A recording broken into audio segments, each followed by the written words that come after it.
अटल बिहारी वाजपेयी ने खुद मोरारजी देसाई की जब सरकार बनी तो उन्होंने उससे पहले ओथ से पहले एक रैली को संबोधित करते हुए कहा कि मुसलमानों में तशवीश पैदा की जा रही है कि अब हिंदुस्तान अरबों का दोस्त नहीं रहेगा और इजराइल की गोद में जाके बैठ जाएगा। लेकिन अटल जी ने जोर देकर कहा कि हमारी जो पॉलिसी है फ़लस्तीन को लेकर के वो कायम रहेगी, उन्होंने कायम रखा। लेकिन मौजूदा सरकार जो फ़लस्तीन को लेकर के पॉलिसी है, कहीं ना कहीं उसमें एक डामाडोल रवैया नजर आ रहा है। पहली बार हिंदुस्तान ने इजराइल को वोट किया है, उसे किस तरह से आप देखते हैं? देखिए, पहली बात तो ये कि ये पहली बार नहीं है। इसराइल से ताल्लुकात बेहतर करने की शुरुआत नरसिम्हा राव जी के ज़माने से हुई है। अब जब हम ताल्लुकात बेहतर कर रहे हैं तो वो तो आगे की तरफ बढ़ेंगे। अगर आप मुझसे ज़ाती तौर पे ये सवाल पूछें तो मैं ये कहूँगा कि हमने अपनी आज़ादी के पहले से हम फ़लस्तीन को सपोर्ट कर रहे हैं और हम एक तरह से पार्टी बन गए थे। लेकिन अब शायद हम उस पोजीशन में आ रहे हैं जहां फ़लस्तीन के साथ हमदर्दी रखते हुए और इसराइल के साथ ताल्लुकात बेहतर करके हम दोनों के बीच में मुफाहमत का कोई रोल प्ले कर सकते हैं। इससे पहले तो हम पार्टी थे, हम खालिस, हम मतलब हमारा इस हद तक था कि हम रिकॉग्नाइज भी नहीं करते थे इसराइल को।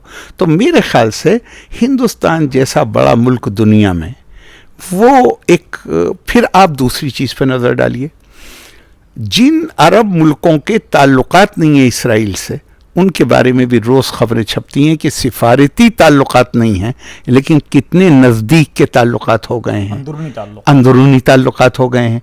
तो क्या हम एक ही जगह पे टिके रहें? हम क्या कोई पॉजिटिव रोल अदा कर सकते हैं?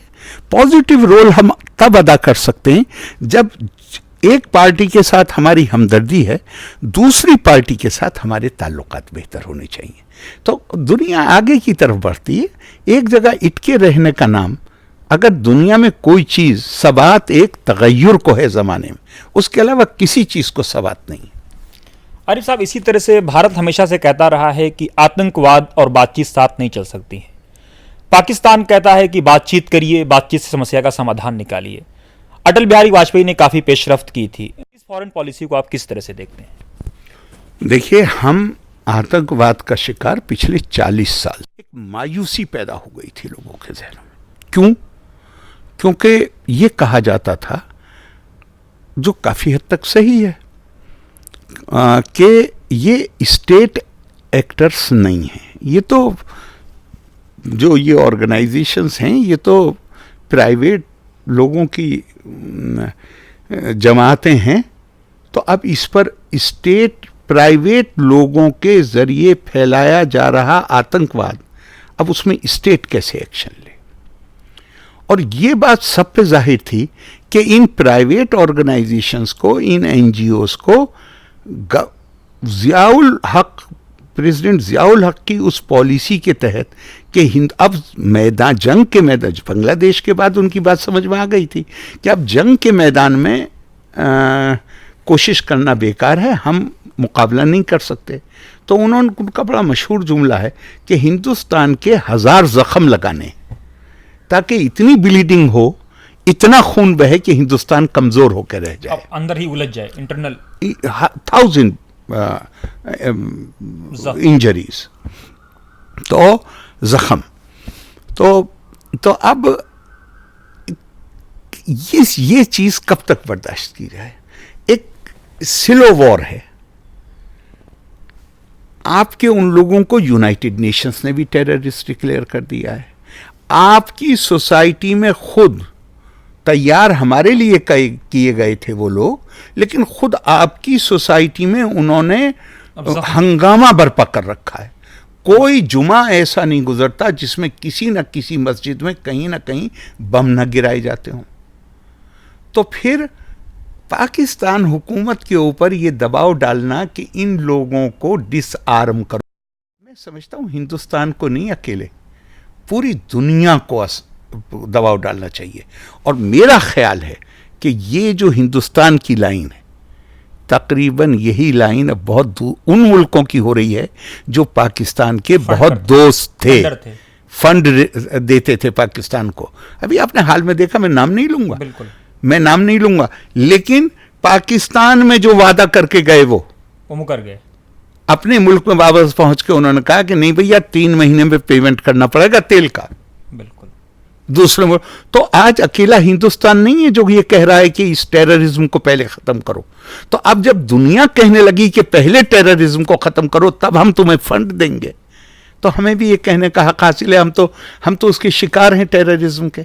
हमें भी ये कहने का हक हासिल है कि पहले टेररिज्म को खत्म करो फिर हम बातचीत करेंगे। लेकिन आरिफ साहब, हिंदुस्तान में भी एक तबका है जो इस बात का तशवीश जाहिर कर रहा है कि जिस तरह से लिंचिंग की घटनाएं हो रही हैं, जिस तरह से कहीं भी जिसको पाए भीड़ तंत्र शुरू हो गया है। ठीक है, तो कहीं ऐसा तो नहीं है कि हम लोग भी उसी रास्ते पर जा रहे हैं और आगे यही लोग हमारे लिए जख्म बन जाएं देश? मैं इसे इस तरह करके कहूंगा कि एक भी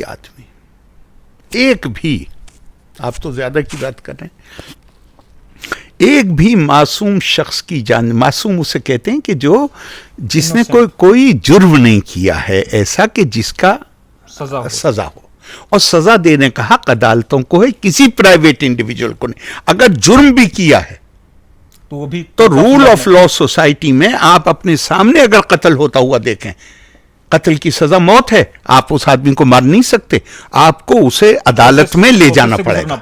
ड्यू प्रोसेस एक चीज है। तो मैं मानता हूं कि कोई भी मासूम की जान जाए वो अपने आप में निहायत संगीन जुर्म है और उसको हरगिज भी ना तो कबूल किया जा सकता है ना माफ किया जा सकता है। लेकिन हम हकाइक पे पर्दा भी नहीं डाल सकते, चश्म पोशी भी नहीं कर सकते। आप मौलाना आजाद को पढ़िए, मौलाना आजाद ने क्या कहा था कि इस पार्टीशन के नताइज क्या होंगे। कहते हैं कि तकसीम के नतीजों में एक बड़ी आबादी को लंबे वक्त तक कहरो गजब की कत्लगाह से गुजरना पड़ेगा, कार्य मसल्लत में डाल दिया जाएगा। ये मौलाना आजाद कह रहे हैं, मैं नहीं कह रहा।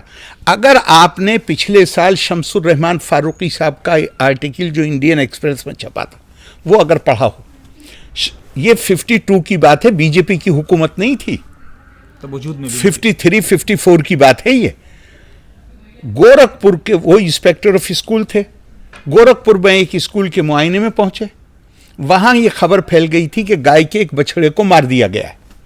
इनके वालिद को इतना मारा कि वो गालिबन, अगर मुझे सही याद है जो उन्होंने लिखा है उसमें, उनकी कई फ्रैक्चर हुए और तकरीबन 3 महीने उन्हें अस्पताल में रहना पड़ा। इनके दाना एमएलए थे, उन्होंने एज एमएलए जाके रिक्वेस्ट करी सरकार से कि भाई इनके इतने फ्रैक्चर हुए, इन्हें आप फील्ड की ड्यूटी से हटा के ऑफिस में ड्यूटी लगा दो। वो भी नहीं किया किसी ने। अगर आप गौर करें तो 50s में और 60s में जितने वाकयात, ये मत समझिएगा इस समय ये कह रहा हूं कि ये कोई जायज ठहरा हर गिज नहीं, एक ये तो ज्यादा लोग हैं, एक आदमी भी अगर मासूम मारा जाता है तो नाकाबिल माफी है। मगर अगर आप 50s और 60s की फिगर्स देख लें तो एक साल में इतने लिंचिंग के वाकयात हुए हैं। जो चीज पॉजिटिव भी देखनी चाहिए, पॉजिटिव यह है कि पिछले 5 साल में एक भी मेजर कम्युनल राइट पूरे मुल्क में कहीं नहीं हुआ। पॉजिटिव चीज यह है कि बहुत सारे लोग, बच्चे अपनी जो उन डिस्टर्बेंसेस से डिस्टर्ब हुआ करते थे, आज वो पूरी ताकत लगा के कॉम्पिटिटिव एग्जामिनेशंस में बड़ी तादाद में कामयाब हो रहे हैं। आरिफ साहब, मेरा सेकंड लास्ट क्वेश्चन ये है कि प्राइम मिनिस्टर मोदी ने ये कहा कि अल्पसंख्यकों के साथ पिछले 70 सालों में छल हुआ है, उस छल में हम छेद करेंगे, और उसी के बाद गिरिराज सिंह का बयान आता है कि साहब अगर आप ईद की पार्टी देते हैं तो दशहरे की पार्टी और होली की पार्टी होनी चाहिए, और अमित शाह बुला करके खबर ये आती है कि उनको डांटते हैं, कहते हैं कि आइंदा इस तरह के बयानात नहीं आने चाहिए। उसके बाद से गिरिराज जैसे लोग खामोश हैं। लेकिन एक और इसके आगे की अगर आप बात करें तो ये एक तरफ सरकार इस तरह के एक्शंस ले रही है, प्राइम मिनिस्टर खुद बयान दे रहे हैं, लेकिन बीजेपी के जो टटपुजिया नेता हैं, इवन सांसद में जो मौजूद हैं, वो गोडसे की बात करते हैं। ये इस मुल्क में डेमोक्रेसी, और डेमोक्रेसी की खूबी मान लीजिए, जिसे हम इजहार राय की आज़ादी कहते हैं, उसमें वाहियात बात कहने की भी आज़ादी है। अब ये मेरे ऊपर है कि मैं क्या रद्द अमल करता हूं। जिन लोगों ये ऐसे बयानात, अगर आप एक सिचुएशन पैदा हो जाए जहां लोग इनका नोटिस लेना छोड़ दें तो ये शोहरत पाने का जरिया फिर नहीं बनेंगे। जब तक ये बयानात शोहरत पाने का जरिया रहेंगे, ये बयानात होते रहेंगे। मुझे दूसरा आदमी क्या बोलता है उस पर मेरा कोई इख्तियार नहीं। मेरी रिएक्शन क्या होनी चाहिए और रद्द अमल क्या होना चाहिए उस पर मेरा इख्तियार है, और मैं ऐसे लोगों को इग्नोर